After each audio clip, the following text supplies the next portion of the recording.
Hi, this is Lara at Elliott Wave Stock Market with an end of the week Dow analysis for you for the trading week ending Friday the 29th of July. This is my main wave count for the Dow, which is pretty bearish. I'm expecting that it's had a trend change back here at 12,876 and that we're in a bear market that should last at least a year, if not several, and take price down, fairly likely to reach down to 5,052.91 because that's where the C wave would reach its counterpart cycle wave A in length, which is a pretty common ratio between the two, so there's a fairly high probability of that target being met. If we saw movement to a new high above 12,876, then obviously this wave count would be invalidated. This wave count expects downwards momentum, which we've seen increase for last week, to go on an increase in momentum even stronger than this for the next week or so. When price moves to a new low below 11,862.53, we can have a lot more confidence in this wave count and expect that we are in a bear market to continue for the year, if not longer. This is a fairly high probability target. Wave 3 blue, beginning here, will reach 1.618, the length of one blue, at 11,317.15 points. The only real problem I have with this wave count is one of proportionality. This correction here, I have it labelled at minor degree, is larger in duration and size than this correction of 1 degree higher at intermediate degree, and this correction, which we can't see the start of, down here, also at intermediate degree. However, from the low down at 9,614 in July 2010 on upwards, this wave up has a cursory count of 9. You have 1 off to the left of the chart, here's 2, 3, 4, 5, 6, 7, 8, 9. So it's an impulse, and it's probably over here because we've got an enormous trend channel breach. An impulse with a count of 9 tells us there's one of the actionary waves within it which is extended. When we start to label which one could be extended, we quickly see that only the third wave could have possibly been extended, and the structure meet all rules of Elliott wave, which leaves us with the issue of proportionality. This does not break any Elliott wave rules. It doesn't quite have the right look, but it's the only way you can label this upwards movement, with one of the extended waves correctly labelled.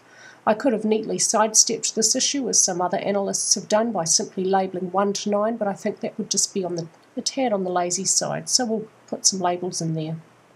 Taking you now to the hourly chart, where the high for 2 is this point up here. This is our recent downwards movement with some pretty good momentum. If this is indeed a third wave, then wave behaviour is conforming to expectations. We have our first 5-wave structure down here. The first wave is extended as a leading expanding diagonal. Brief second wave here, 3, 4, 5 waves down makes the first impulse. Brief second wave correction, which is pretty shallow and brief, which is what we may expect as we may be within a third wave.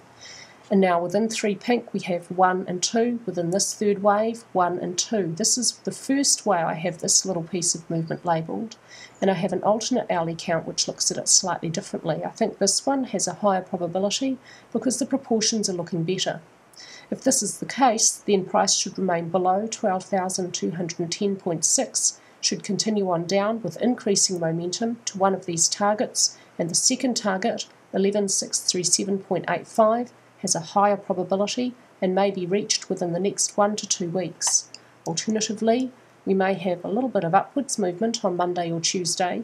Both my main and alternate are exactly the same to this point here, and then instead of the correction for 2 green being over here, and this is a nice zigzag, we may be seeing a flat for 2 green unfold. This would expect downwards movement when markets open. Both my wave counts expect that. This one requires it to at least 12,099.41 because B must be 90% length of A, and possibly down to about 12,022.8, but probably not below that point, and then we may see some upwards movement, which should end above this point, 12,243.07, but may not move above this point, 12,384.9. So this has got a lower probability and expects a decent-sized upwards wave, probably the end of Monday or possibly Tuesday, before, again, downwards movement with increasing momentum. These targets are exactly the same, and I still favour the lower target, 11,637.85, which for this alternate may be more like 2 weeks away, maybe 1.5. This is my alternate bullish wave count, and it also suffers from the problem of proportionality even more so than my main wave count. This wave count, particularly for this piece of movement, which is a fourth wave at minute degree as labelled here, is out of proportion to this correction, which is 1 degree higher at minor degree, and also this correction, which you can see most of off to the left of the chart, which is even 2 degrees higher. So this is too large in size and duration and gives this wave count a slightly odd look. We have also a pretty huge trend channel breach, no matter how we draw the trend channel around this upwards movement to contain it as best we can. There's a very big trend channel breach. If this is correct and we are still in a bull market, I would have expected once price re-entered the channel for price to find strong support and for any further downwards movement at the lower edge of the channel, which it very clearly has not, so this gives it a strange look. It's not just an overshoot, it's continuing with its channel breach, which may indicate a trend change.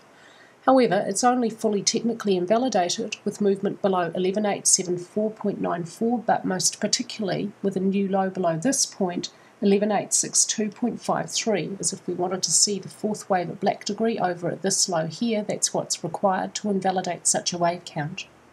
So movement below this point to new low will give an extremely strong indication that the bear market is here to stay for the rest of the year, if not longer. So what seems most likely next week is we're going to see an increase in momentum to the downside. Eventually movement below 11,862 would confirm that bear market wave count, and then we can expect, it's extremely likely, price will continue falling for at least a year, if not longer, with upwards corrections along the way. That's all for me with your Dow analysis this week, and I hope you're all having a great weekend.